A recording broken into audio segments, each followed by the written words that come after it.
Hey everyone, it's Sashee, and this one's for my apple pie lovers. If you love the decadence of apple pie, then this one's for you. We're gonna make an apple pie tea latte. So first we're gonna put a graham cracker crumble on the rim of the glass.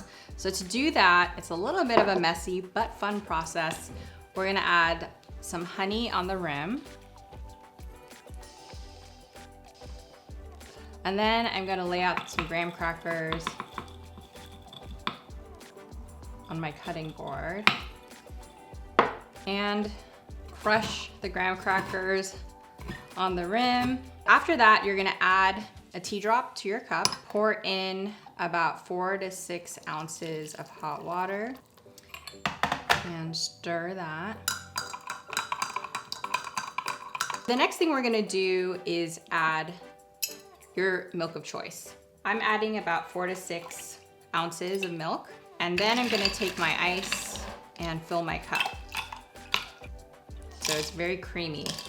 The next thing I'm gonna do is add my apples. So you're just gonna add that in, push it down.